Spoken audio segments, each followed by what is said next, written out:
Before there was DLC, passes, online accounts, all the things that seemingly get nickeled and dimed just to play your video games, there were these places called arcades. In most arcade games, you'd get roughly 3 chances to play the game.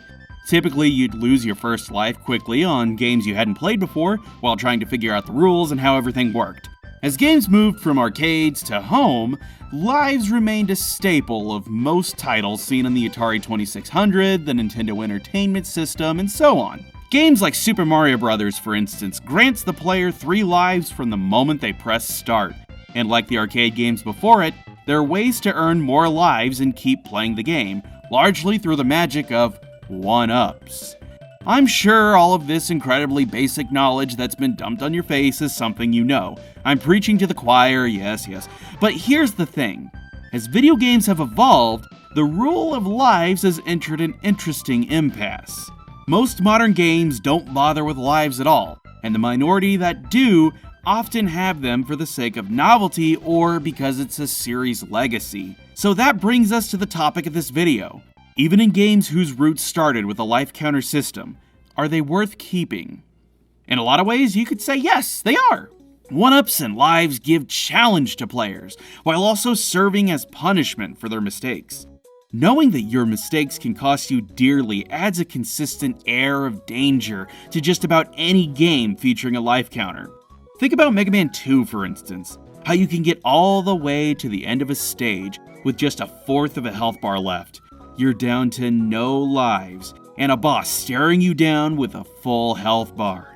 It creates a tense situation that can make or break a player, and creates even more excitement in a game that already features some intense level design and bosses to boot. Plus, without lives, players arguably aren't encouraged to get better at a game. If you're able to slam your head against a wall until it breaks, you haven't really learned much. But with lives, if you get to a tricky section in a stage, getting a game over can cause a player to commit to memory that particular failure, and encourage them to formulate a plan the next time it appears. And speaking of game over screens, many of these have also gone the way of the dodo like lives.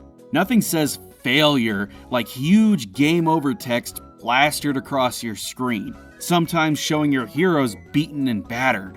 One of the most infamous examples of this is Donkey Kong Country, a game that not only has lives, but will cause players without enough skill to use every single one of them. Diddy and DK have been destroyed, and the eerie, droning music is something fans have discussed haunting them since the game debuted in the early 90s.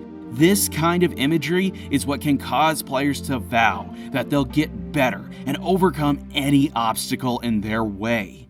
That single screen serves as sheer motivation and can connect a player to their heroes. That's not just Donkey Kong hopping around, you are Donkey Kong. And you're not gonna fail, damn it. You're gonna win. You're gonna be the best you can be. And no lives or game overs are gonna stop you from beating the whole thing. Which is to say, all that could be argued as pure, unbelievable Bush League. There was a point in time where lives made sense, like in arcades. Arcade games weren't meant to be easy. They were meant to thump a player on the head, take their money, and then take the next sucker in line and repeat until the arcade shut down for the night. When it came to home consoles, video games weren't as accessible or as cheap as they are today. Cartridges back then cost around $40 to $50, which sounds pretty reasonable, but adjusted for inflation, that's about $94 to $120. Needless to say, having just a handful of games was not an uncommon practice, and these games needed to last. While arcade games were meant to take your money as quickly as possible, at home, lives and a high level of difficulty served as value to a game. This was also to negate the industry's biggest fear at the time, rental stores. But that's probably a topic best saved for another video. Today, it's very counterintuitive to add lives to many games, even downright impossible in others. For example, Stardew Valley. What sense does it make to have a player start a farm, meet the townsfolk, explore, and do everything the game has to offer, and then make players restart if they don't make it to their bed on time? Video games as a whole have expanded beyond what they once were. Instead of just getting to the end of a stage or clearing a board, the goals for players to accomplish and features of games are more ambitious than ever. And that's where the case against having a life counter begins. Players today aren't shackled to a single game or two like they once were. With the dawn of the internet, it's very easy to find thousands of games created and released absolutely free. The quality of these games vary, as all things do, but that alone means that if a title wants your money, it needs to be worth your time. Lives are a way to extend the length of a game by repeatedly punishing players for their failure. But now, if players become too frustrated by a game and the challenge is too high, there's enough options that they can just quit and never return. The value of games today has shifted over the course of 30 years. Length is a selling point to an extent, but with the variety of options, many players want an experience that is gratifying within the time they spent on it. Using lives as a way to punish players with an old-school mentality could have the adverse effect that we spoke of earlier. Having to waste time doing the same sections repeatedly is a drag, whereas getting to redo the ones you struggle on and then getting to proceed is typically the way most games work today. Checkpoints have existed almost as long as lives have, but unlike lives, minigames will save your progress to a certain point and won't do so again until you reach the next one, instead of having players redo an entire level or the entire game. In many ways, this allows for more complex and intricate gameplay, without the need to make games overly difficult, short, or really make any sort of sacrifices. Checkpoints, of course, have their own caveats, and ill-placed ones that are too far apart can cause players to lose just as much progress, making it irrelevant if lives were implemented or not. But still, even the worst checkpoints can beat having to redo an entire game from the beginning. No lives often means players can truly explore and experiment with the game. A great example of this is Super Mario Odyssey. While Mario can definitely die, instead of having the traditional live system as seen in the majority of the platformer Mario titles released since Donkey Kong in 1981, Odyssey will just penalize the player 10 coins. And while yes, losing these coins can suck a tad, they are extremely easy to recuperate. And if players experiment with what Mario can do, they're frequently rewarded with a nice pile of coins waiting for them. Allowing players to think for themselves and tackle challenges in their own way is the mindset behind some of the greatest titles in history, and often a life counter will get in the way of that. Players may not feel that they did something wrong, but rather that they weren't playing the game right, or in an exact way. That lack of freedom can create a sort of friction that leads folks to just quitting. Speaking of Mario, New Super Mario Bros. Is often the butt of many anti-life counter arguments, and for good reason. While these games do in fact have tons of one-ups to collect and gain, they're often too generous. I'm pretty sure every single New Super Mario Bros. Title has a game over screen, but over the course of playing these games for the better part of a decade and a half, I can't say I've ever seen a single one.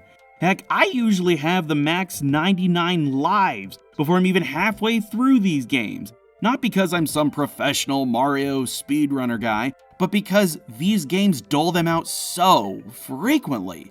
Part of this could be pointed to the multiplayer in the majority of the series, but even then, that's more of a reason to get rid of it entirely.